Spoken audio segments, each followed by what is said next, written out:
Well, Happy New Year to everyone in Burlington and beyond. Tonight, I just want to give a quick shout out to Pat Marino. He's a host on the show that's currently a little bit under the weather. Hopefully, he hopes to recover within the next 2 or 3 weeks, as well as his wife, Shirley, who's also undergoing some medical issues that they're both undergoing some treatments. And Pat, we hope it works out for both of you. I hope you get better soon, and I hope you have a happy New Year as well. Tonight on the show, we have a guest that has been on this show, and we have very few guests that return. So far, that's the way it worked out in the last 3 years. This is one of 2 or 3 guests that has come back, that we've asked back. And his name, he's right here next to me. His name is Alan Waters. He's running for U.S. Senate. 1 year ago on this show, he announced his candidacy for U.S. Senate, running against Elizabeth Warren. He announced as a Republican back then, and he was the first Republican to announce, and he announced again on this very show.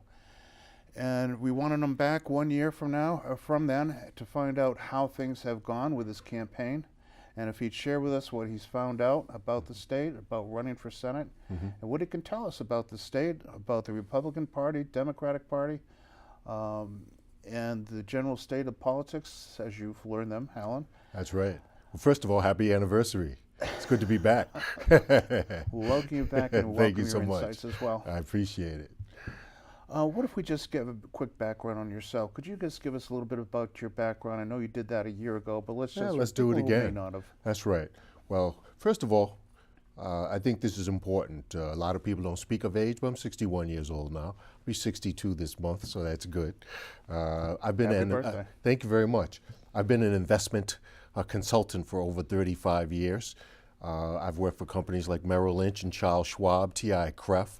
I'm currently affiliated with a company called the Symmetry Financial Group, and it's exciting. I like to help people build their financial futures and manage their wealth, so it's an exciting thing to do. But as a hopefully the future U.S. Senator from Massachusetts, at least I have a basic understanding of how free market works, and et cetera, et cetera. Family man, pro-business kind of guy. I live in the town of Mashpee on Cape Cod. Been there a dozen years. Okay, so 12 years. So how long have you lived in the state? Just 12 years. 12 years. Mashpee was the first time. Providence or something like that? Providence, Rhode Island. In between that, I lived in Baltimore, Maryland for 2 years. And I was managing a branch office of Charles Schwab and TD Waterhouse. And TD Waterhouse asked me to come back, and I landed in Mashpee. It was my father-in-law's second home. It was a quick move, and I've made it mine. Well, it's a very nice town, certainly. Yes, it is. Upper Cape, it's easy to get to the bridges, and Okay. everything's open in the winter. Wow, great. That's a good thing. How about if you tell us why you jumped into the race originally? What made you decide to get from finance and helping individuals with their finances to becoming senator? Well, Pretty big job change, would you agree? it's a very big job change, but I've had some concerns that really touched me deeply. You see, we have a certain segment of society, let's call them the working class, the poor. Certainly there's many minorities in the poor. And I was very concerned that neither the Republican Party or the Democratic Party has really addressed some of those needs. But going forward, you know, in the next 25 years or so, this country is going to be minority majority. There'll still be more Anglo-Saxons, more white people, but when you add all of the ethnic minorities, here's the problem. Most of the minorities have been voting 90% Democrat. But let's speak specifically about Massachusetts for a moment.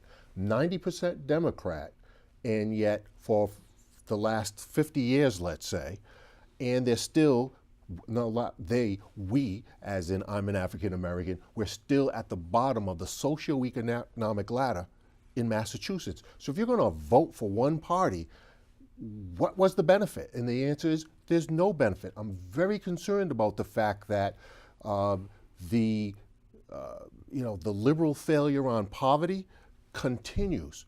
But also, I'm independent now. I worry about the Republican neglect of the poor because I joined the Republican Party a few years ago, several years ago now. I did that for one big reason because I thought that Republican values and policies and agenda were the type of things to be able to help people grow, pick themselves up by their bootstrap. I'm glad to hear those sentiments, Alan, because that's very similar to the way I feel. When I had become involved in the Burlington Town Republicans, I could immediately see that we needed to be more active with the disadvantaged, with people who need our help. If we're able-bodied, then we should be able to and want to. It's in our hearts, should be in our hearts, to help others who are in need. So we as a committee got involved in a food bank and driving food from Greater Boston Food Bank to the Burlington Food Bank. We've got involved with people helping people, and also with something called Friends in Service to Humanity, which is basically if somebody needs a ride to the hospital, to the food bank, or other places, the town Republicans have gotten involved and are there to volunteer. So I'm kind of proud of that. And you're right, we do always need to be concerned that if our ideas as Republicans win, then that's just that much more responsibility on us. Right. And I'm just hoping we all have the hearts. Well, you know, to help. there's Democrats, there's Republicans, but it's those conservative values, whether you're far right or even moderately right, those are the things that I think we really need to embrace more in this country to keep it moving forward. But it's not just about the poor, it's how do we regrow the middle class? Because the middle class in America is no longer the majority. Now, hopefully with this extended economic growth that we've been having since after the great recession, almost depression that we had in 2007, 2008, we've had an extended recovery, somewhat tepid. Now with Donald Trump trying to do stimulus things to bring it forward, okay, so there's more jobs out there, but the poor also need training. The moderates and a lot of the blue collar that have been out of work, they need training. We need to invest in that so that they qualify for the jobs that are out there, and also to be able to compete internationally. Because if we're going to make America #1 in jobs, then we need to be able to qualify for those jobs. So there's a lot that needs to be done. And hopefully the Trump administration is going to do that. I'm listening. So you feel that employee training would be a responsibility of the federal government? I prefer to see it at the state level, but well, the money typically trickles down to the state level, you know. I'm not sure you should be using that term, trickle down. Well, to put it this way, when you're talking about the stimulus right now that the Republican Party's doing in terms of tax reform and reducing, hopefully that's going to work for the country, you know. But as an independent, I like to pick and choose what I think's the best for the constituents in Massachusetts, as well as my fellow Americans. And if you don't mind me just, my differentiation between the parties, Democrats don't have the heart that the Republicans have. Democrats do have the answer. It's going to be more government programs. Let us take care of you. And of course, without the heart, you can't take care of anybody. That's right. But you need that heart. But let me tell you, there are some sayings that I've kind of adapted. I've met some of the best people since I've been involved in politics. Because when I got involved, I decided to be, Republican. I thought that was where I wanted to be, and the values matched many of my own. But really, the battle of this country goes between conservatives and liberals. You know, when I really think of establishment party, the establishment Democrats, the establishment Republicans, I really feel that there's very little difference between the two. I like to say there's very little difference today between establishment Democrats and established Republicans, other than their mascot and maybe somewhat their confidence game. You know, I don't see the establishment, the same establishment in the Republicans that tried to get rid of our president and box out Donald Trump. Instead of helping him, they were resisting him. And I'm not comfortable with the way that they behave.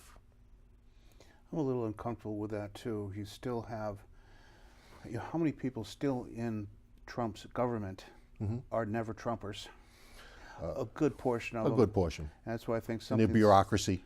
something's got to happen, because either Trump is not going to survive in the 4 years, never mind the 8 years, or the people that don't support him are not going to survive. So something's got to give. I believe that's going to happen in 2018. Well, sure. What I think is this. I'm there's pro-Trumpers, there's never Trumpers. I'm just Trump neutral. He's our president. Mr. President, do your job.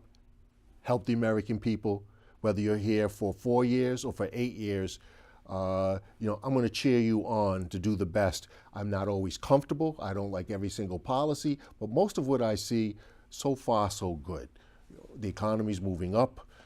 He's making America number one, jobs number one. Who can really argue with that except someone who doesn't want America to be number one? Well, I think that's true, and I think that's what GATT was. I think that's what the TPP was about. I think that's what the Paris Accords were about. That's right. I'm not into any new world order. This is the United States of America, and we are a sovereign nation, and quite frankly, we need to make sure that we stay competitive in this world. We're not here to make any other nation greater other than our own. Alan, I'm pleased to hear that from you. Thank you. If you could go into why you left the Republicans and ran as a Democrat. I mean, that's like running into the enemy camp. And then decided that wasn't the place. Could you go into what has happened with your campaign over the year, particularly in your decision of affiliation? That's right. First of all, I want to tell you I'm a brave, bodacious individual. That comes from the 70s, that word. But let me explain. I'm a conservative. I already felt that with some of the other people jumping into the Republican race who had faster legs initially. I decided as this. We're going to let Elizabeth Warren last spring go 18 months without a challenger. So I never changed my values. A conservative is a conservative. What I did want to do is, you're either a tool of the party or a party's a tool of yours. The Democratic Party was just a tool of mine in order for me to be able to challenge Elizabeth Warren to a primary. I marketed myself as a blue dog Democrat. That's the conservative, and there's not many of them out there left. They've been chased out of the party, but my values as a conservative individual were intact. I just said, you know what? Let me go over and see if I can challenge her to a primary so that my whole thing is, let's defeat Elizabeth Warren. She is not the right candidate, the right official, the right senator for the state of Massachusetts. When you look at her track record, she doesn't really sponsor much legislation.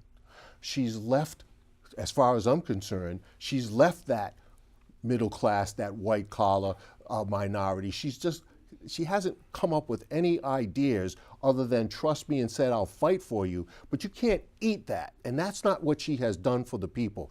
And she was an obstructionist. When you say your job is to help the people of Massachusetts, not butter your bread and add more money so that you could possibly run for which is going to be a failed attempt at a presidency, because America is not going to vote for a left-wing progressive like Elizabeth Warren. That is not going to happen. They'd go for socialist Bernie before they would go for Elizabeth Warren in her politics, because at least he seems to be a nice old guy, But in the meantime, she needed to be challenged. But once I got there, I realized that, I wasn't big enough for the job in terms of the money and the name brand. You're going to have to take someone that really could go in there and invest a lot of their own capital. And just like the Republican Party, remember what happened with Mr. Fisher and the governor? It's not really a democracy in these political conventions. Well, tell me what happened that you saw happen between Mark Fisher, the who's Baker's challenger in the That's primaries. right, I remember. What happened was, it seemed like the vote count was a little off, not in Mr. Fisher's favor. That's my recollection. If I'm wrong, I'd like to apologize in advance for that. But I do know that in the end, Mr. Fisher sued the Mass GOP and received some remuneration for the treatment that he received. I'm not saying I was pro-Fisher. I'm just saying that I learned, because it was my very first political convention I ever went to was in 2014, the GOP convention. I realized that it's not very, it's not as democratic as people walking into a booth and, you know, it's an open vote. There's a lot of politics going on with calling out who you're voting for, et cetera. And that would be the same thing with the Democratic Party. And so what I would think, and what I was getting a feeling for, was that a lot of the Democratic town and city committees could just block me. And it would take a whole nother energy that I didn't have. So I gave it 6 weeks, and you know, I said, stop. And you know, sometimes maybe that shows a bit of leadership, because if you're going down the wrong road, a road that you can't win, why keep going down it? I stopped, I went back to the Republican Party. Did you go back to the Republican Party or become independent, or was that after you became a Republican? I went from back to being a Republican. Republican I to was Democrat not. I was to Republican to Independent. Yeah, and I unenrolled. I unenrolled. There's a reason why I unenrolled. One, again, I thought that with John Kingston throwing $3 million of his own money into the race, so I've heard, I haven't seen the numbers, whatever, and Jeff Deal building his campaign. In the meantime, I discovered something. One night, late summer, I believe it was about late summer, there's something called the Centrist Project. They're out of Colorado, centristproject.org. They're not a party, they're a movement.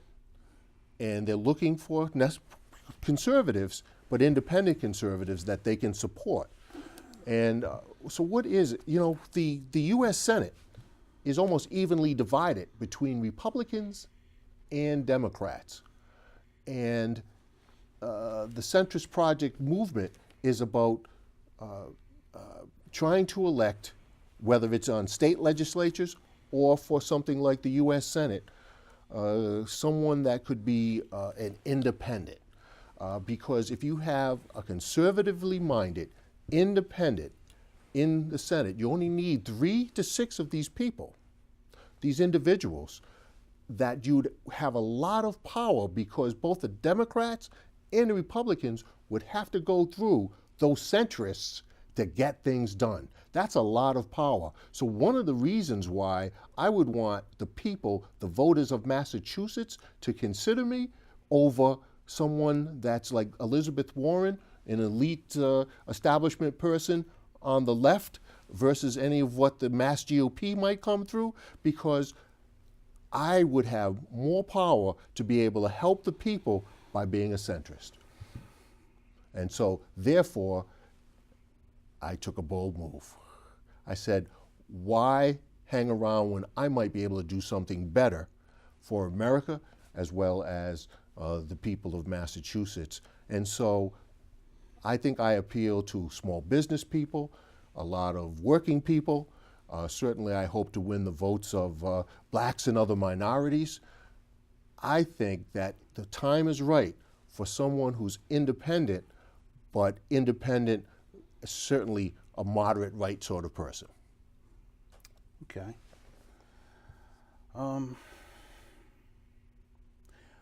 Where are the parties going wrong? Why do you feel you're, why does it appear that you're shut out, or what would the parties have to do to become almost what you're saying, legitimate again? Well, put it this way. Am I using the right word? Yeah, I think so. Well, first of all, on a mass GOP sense, I gave the Massachusetts Republicans a gift.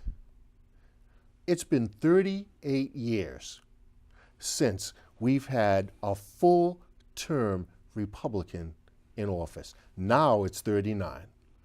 That was Senator Ed Brooke, an amazing person at the time. He was an African American and and moved up the ranks before even the civil rights movement was in effect. What a great! I am not Ed Brooke, but what I am is a man that speaks for everyone, but speaks strongly about certain values. And quite frankly, I believe that in order for the Massachusetts Republicans to win, that it had been better to invest in a guy like me who can speak to all the people instead of some. Okay, so you believe that you have the ability to reach more people than either of the two parties? Because do you feel like they're a little extreme and unable to reach the majority of people?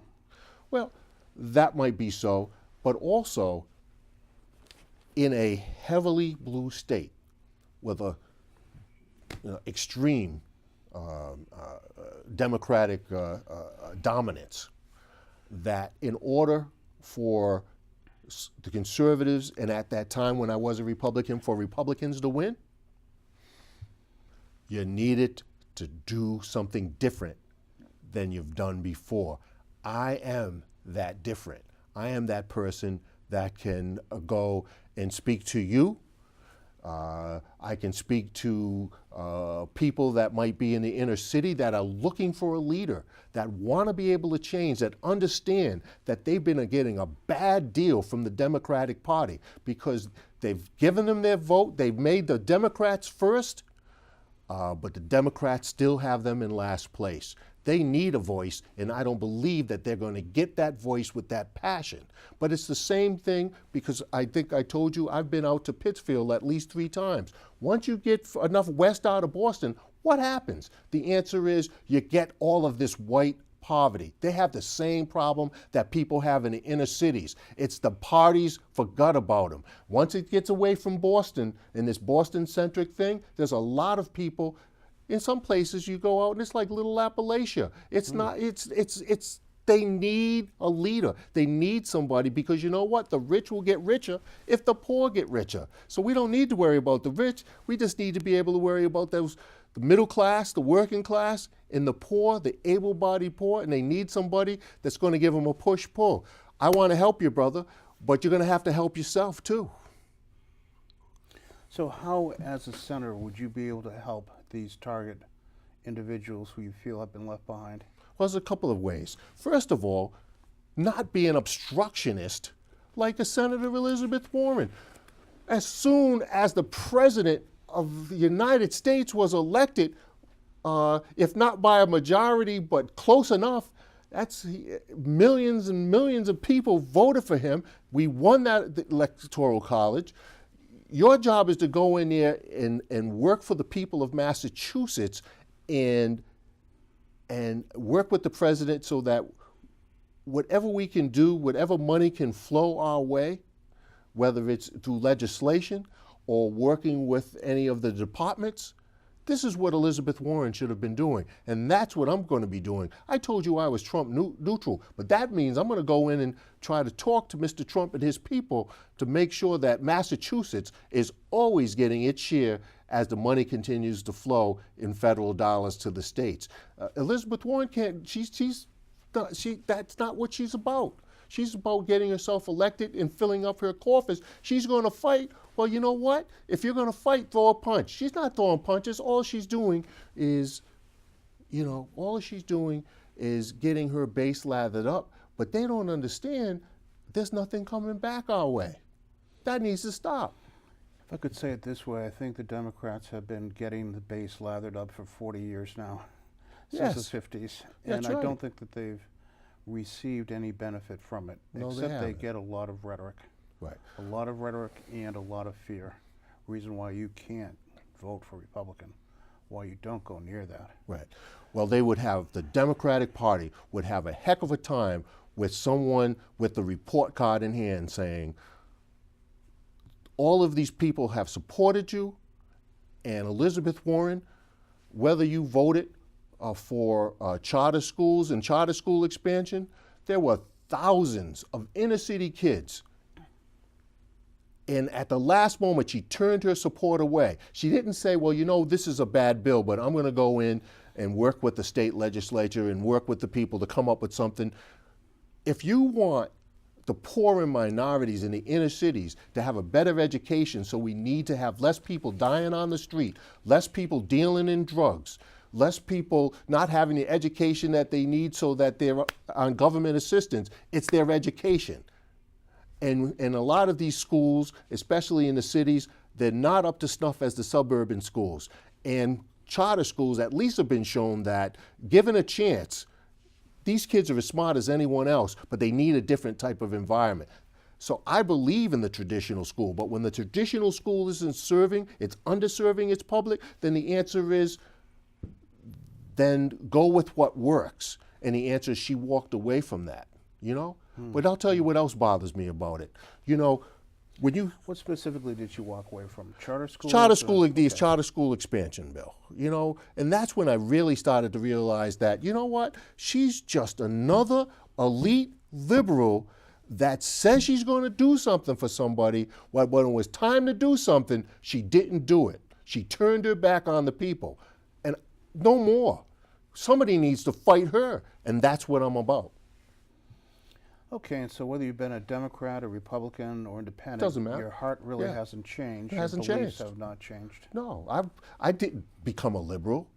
By the way, That's good to hear, brother. yeah, but you know what? But we have to work with liberals because sometimes they have great ideas, but they want to spend too much money. You want to be able to go in and say, and work across that aisle in a common sense, pragmatic approach. And quite frankly, I don't think the standard traditional Republican is there, because whether you're Republican or you're Democrat, you got to kind of stick to the party dogma, the party line. I don't have to do that. Now I can go and do what's best for the people. The problem, of course, is whether I had a bigger brand name or not, you can't get the funding. It's hard to get the money.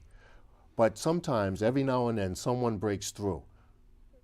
And I believe that I'm that type of person that once we find out who the lead Republicans are, we know Elizabeth Warren's there, I'm going to keep playing the middle because I think more people want somebody in the middle and not necessarily the left or the right.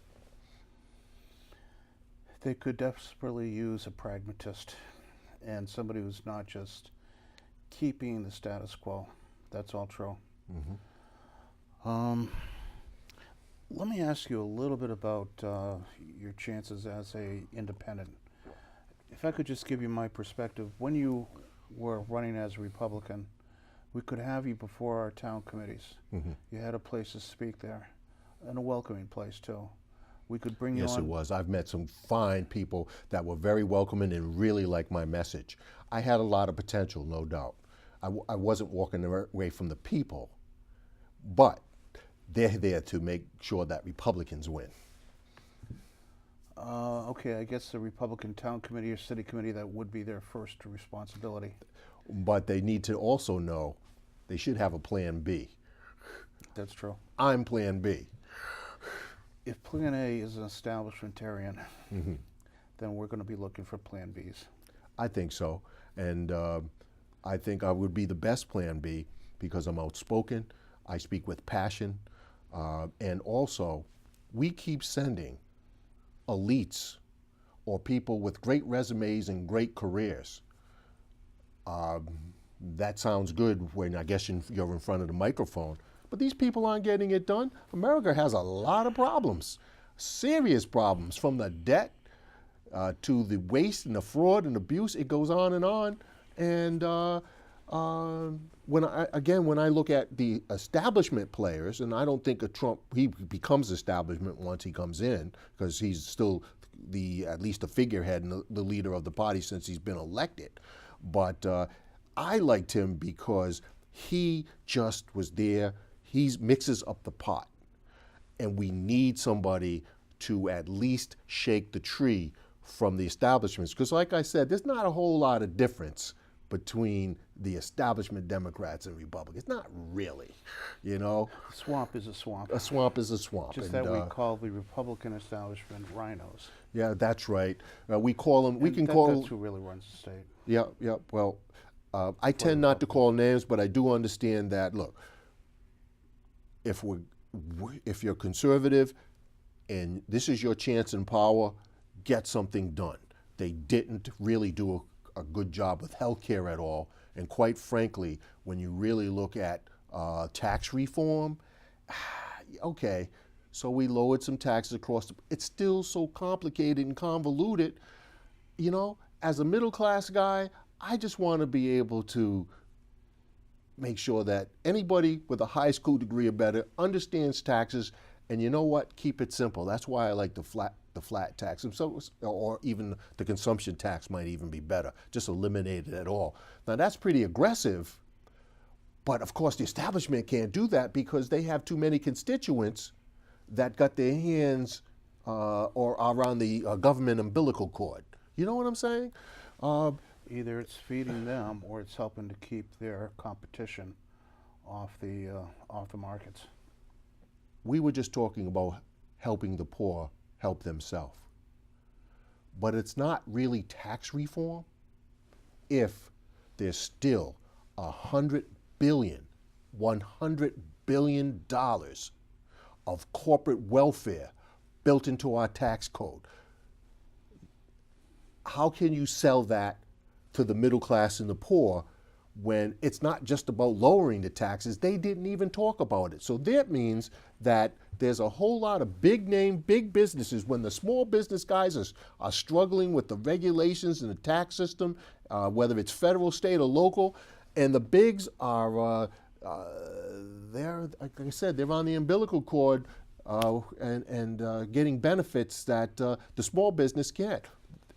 Make it fair. If you're going to ask the poor to do more, then you need to ask the big businesses to get off of the corporate welfare system, the crony capitalist system. I'd agree with that. And I think, you know, when I hear things like GE not paying any taxes on a yearly basis, well, then they had to have had a hand in writing tax code so it would favor them. Mm-hmm. And for a corporation that size to not be paying any federal taxes, that definitely concerned me. So something's not quite fair when all other businesses, including mine, are paying taxes. Absolutely. And on top of and that, they're paying taxes. In that, those taxes mean a whole lot more when you're either a close shareholder or whatever. That's money that's not in your pocket. That's going to the federal government when they're not doing the same. That's not fair. My representation for the people, whether it's business or for the people, the voters of Massachusetts, is to have something balanced, fair, and transparent. And you're not going to get that from the establishment because, again, they're just too embedded into the people who fund their organizations, who fund their politics. So we need term limits. We need campaign finance reform. Those are the type of things that might make America greater for the average person, we the people. tell us how you'd revise the campaign finances. Well, one of the What things needs to be done? One of the things, you know, we had the where the corporations through the PACs and things can contribute so much money. You know, I don't believe that we should have a lot of corporate influence in our vote. You know, I think that should be rolled back. I really think that the only people that should contribute to a political campaign are real people, the voters. And of course, if you're a wealthy individual, you can spend all your money on the race. That's what America is great about. But as far as the actual races, I think that it would be much fairer and balanced if only individuals could contribute. That's my opinion, you know. I think that could make it fair. Mm-hmm. And the other thing are these trusts who seem to be able to give unlimited amounts of money, no restrictions to what a trust can donate, but the individuals are limited. They don't want competition. My perfect America is this, Larry, that I want the rich to make all the money that they want to. Matter of fact, I want to be rich. I want to find that thing. Just like everyone else, I want my family to never have want. Okay, and maybe even in future generations. So I'm not against the rich. What I am against is that they have more say. They have more influence over my elected officials than I do. If you take away the fact that they can't give any more money than I can in any way, shape, or form, then the answer is at least the elected official, the senators, the congresspeople in the House, they would listen to us more because they didn't have to listen to that concentrated power, the oligarchy out there, so to speak. And I think one of the groups that we're talking about would be K Street. You've heard of K Street, right? Absolutely. Do you think K Street needs some reform? Well, if we reform the other things, then that would help to reform them as well. The lobbyists. The lobbyists. You know, absolutely. So if it's always about the money, and if we can, whatever manipulation that it's always about making sure that the money gets to the parties to help fund the individuals. Whatever that flow is, if we do some reform, they would just have less influence. They're never going to go away. And they don't have to go away because you know what? We need lobbyists, but we don't need lobbyists to squeeze out the regular mom and pop, the regular Americans out there that seem to don't have we got the vote, but we don't seem to have the power. That's true. Now, how do we do that, though? What's your solution for making sure that the individuals, the voters, actually have the power as opposed to a K Street, the lobbyists, the bigger corporations and trusts? Well, I'll tell you what. Let's say we can't get anything done about the money. Term limits. Okay, that would be one way. That would be a great way. Just think, the president's only in there twice. Once he's out, the 8 years, and whether another person in the party continues, okay. But even senators, 2 terms, 3 tops, that would be what, 6, 12? That's a lot, 18 years, 12 years sounds like maybe 2 terms for a U.S. senator, and let's refresh that. Instead of, in Congress people, maybe they can only do, every 2 years? Maybe they can, 10 years, 5, that's it. Not staying there forever. When I look at the senior citizens on the Democratic Party, those people have been there forever, and they control everything. You know what? I'm a conservative, but I would want even the Democratic Party to be able to refresh itself because there's some talent out there that they must have. There's a lot of folks. How about those young folks that are probably also tired about the pull to the left? We need more moderate Democrats, but we're not going to be able to get them if the leftists have so much power. And so how do we change that? Again. And again, it's the leftists, but it's more like the establishment. Yeah, the establishment. In power, again. As opposed to the left, as opposed to the liberals. It's really an establishment. It's the establishment. That's neither liberal or conservative. That's right. That's right. It's their own agenda. It's the own agenda, and being able to, if we can't clean the swamp, at least we can refresh the water. And that's term limits and also reducing corporate influence on how much money is thrown into the political pot. And that will be something. We should move on to some of the other subjects. We're getting caught there. Well, I think it was worth spending some time on. Okay. We certainly can move on, but we kind of both believe that that's what's wrong with America. We believe that's what's wrong with the 2 parties. That's right. Not the 2-party system, but it's what's wrong with the 2 parties. That's right. There's an established elite that's kind of running both, and to run up against that, the little guy just doesn't have the chance. Well, certainly I want the voters of Massachusetts to support me as an independent candidate for U.S. Senate because I'm here to help break the duopoly. The mere fact that we have the Republicans and the Democrat establishments and that they're choking America because they can't move America ahead because they're just going back and forth with their agenda. And again, a lot of the folks there, I don't even think that a lot of Republicans are upholding to what I think are Republican and conservative values. So, we need to have, whether it's a non-party independent or other parties, again, I'm a non-party candidate, but, whether it's other parties to continue to grow their brand in order so that the two major parties don't have so much influence, we need that in America. But, a true independent means I try to take whoever what I think is best for the people, I'm going to take it, and I'm not a Democrat or I'm not necessarily a Republican, but as a conservative person, following the Constitution and the rule of law and making America first, and not being influenced necessarily by having to say the things I have to say to get party support. I think that's where sometimes the truest American can pop through, and that's what that's what I'm about. Okay. Let's just go over a few things to find out exactly where you stand. Okay. How about let's take the tax cuts. Would you vote in favor? Would you have voted in favor of the tax cut bill? Yes, I would. Well, the answer is it's not just a tax cut bill because there's a lot of other things, but the major part of it was tax cuts. So do I believe that taxes should have been reduced? Yes. Do I think that it went far enough?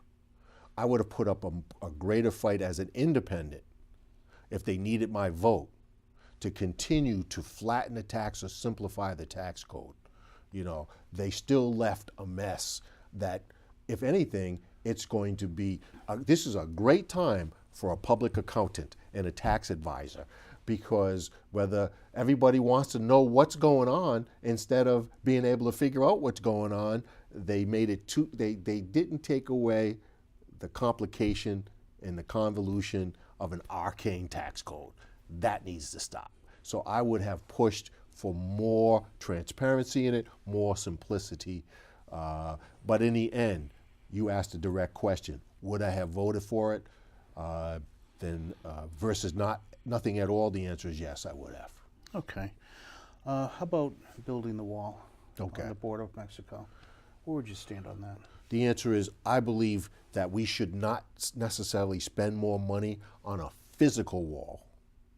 Oh, there's some places along the border because we already placed a fencing and things during the last Bush presidency. They spent money on it and never connected it, okay? I think they spent did about 5 miles or so. Oh, Very small. I thought it was longer than that, but okay. Here's the thing. I believe that we should continue to support the border police. We should continue to support ICE. And we need to follow the laws that are in place with immigration. You asked me specifically about the wall, though. I did. Okay. And so, therefore, we can build a wall, but still, people who want to come here will find another way. Ultimately, I think history will say a physical wall will be a boondoggle. That, in fact, we built it, but the people who, they'll come by sea. Remember, most people walk away, illegal immigrants walk away from their visa. They come from the air. They don't come from across the border. Oh, we've had a lot of people come across the border because both Democrats and Republicans wanted them to do so. Out in where they grow grapes out in California, that's pretty conservative territory out there. But those grape growers, those Republicans, those conservatives out there, they needed those illegals. You know what I'm saying? And so the establishment Republicans looked the other way, et cetera, et cetera. Well, I think they needed the legal immigrants. I'm not sure they needed illegals, but I think there was a program in place. Yeah, there was a program. that. Put it this way.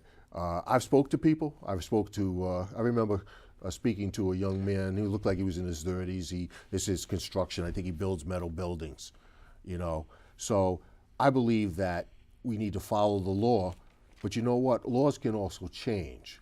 So let's talk about that for a minute in regard to the wall.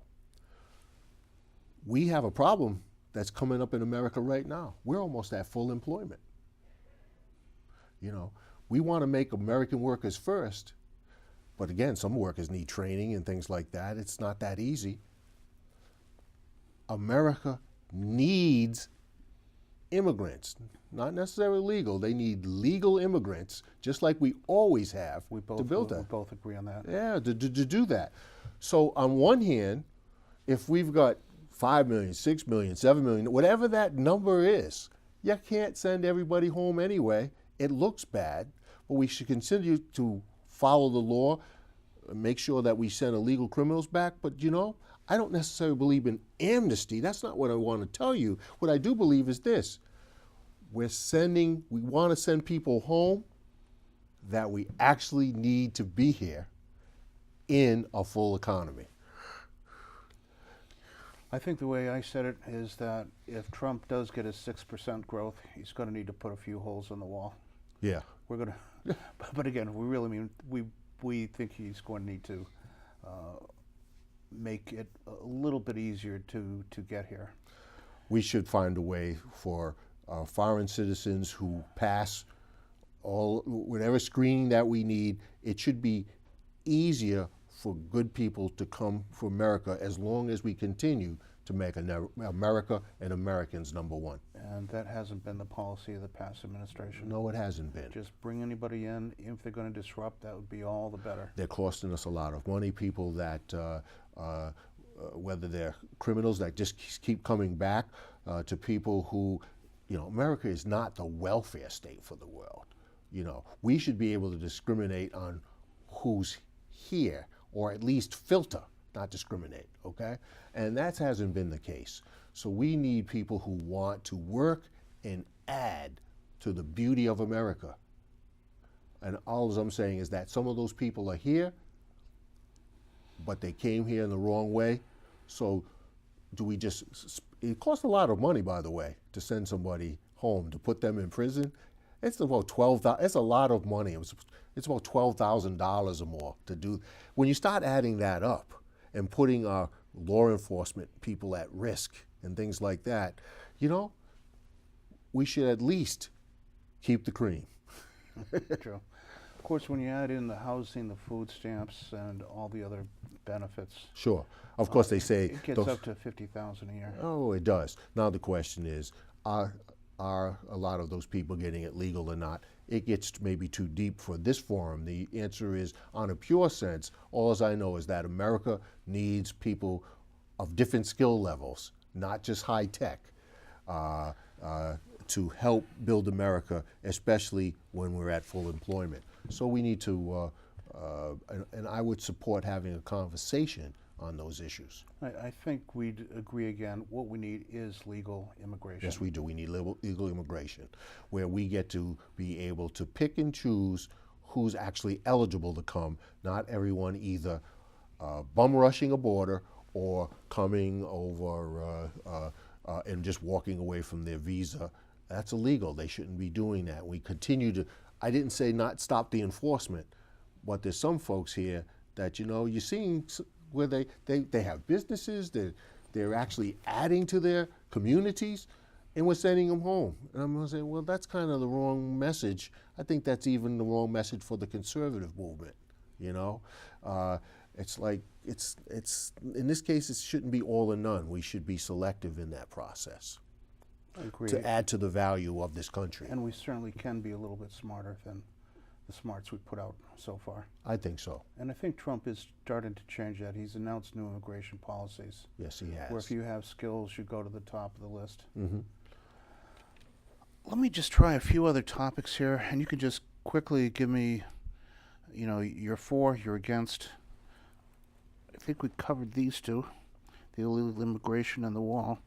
How about sanctuary cities and states? Now, today was California's first day as a sanctuary state. Mm-hmm. What's your opinion on that? The answer is, I do not support sanctuary cities or sanctuary in any way. All cities, towns, states, They're all part of America, and federal law is important.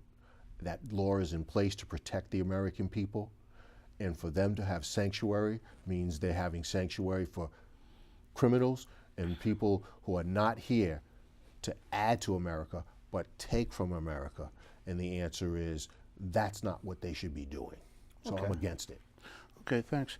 How about the Second Amendment? Where do you stand on the Second Amendment? You know, in my wallet right here, I have a license to carry a firearm.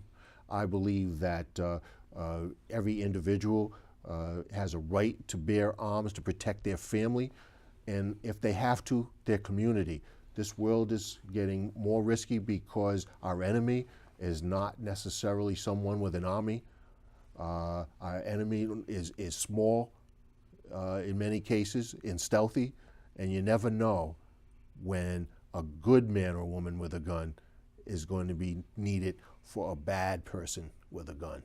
And so I believe that we should never mess with the Second Amendment. Okay. I support the NRA and other the Massachusetts gun rights.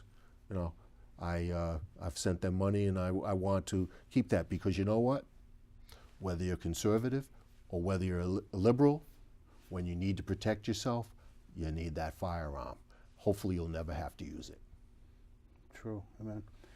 How about the 10th Amendment? And again, that was? Well, that's where those powers that are not listed for the federal government basically are reserved for the states That's right. and the people. Well, quite frankly, I haven't really thought about that much, but the answer is states' rights are important, you know, and where the federal government can be overreaching. And I believe in limited government, limited federal government, but I also believe in limited state government as well. We just have too much. But in this case, I do support the fact that we need to limit the federal influence, because when you think of the federal government, it costs us a lot of money. It operates inefficiently, and on a local level, whether it's for our schools and other matters, that belongs to the hands of the people on a local level and not necessarily some central control from DC. Okay, how about the Department of Education? Would you get rid of it, or would you look to strengthen it? And we need to fund it shrink. more? We need to shrink it. But part of my campaign, which has to do with the Department of Education, is this: I believe that we need to get the federal government out of the student lending business. My oldest son, 40, he went to the College of Holy Cross. In 1995, the sticker price was $25,000. Now, Holy Cross and the other private schools in Massachusetts, they're all $60,000 or $70,000 since 1999. And I hope you didn't take out loans for this. And well, you know, at the time I've done, but here's the thing. That was 1999. Now we're 2018. I have a 10-year-old son, and when he goes to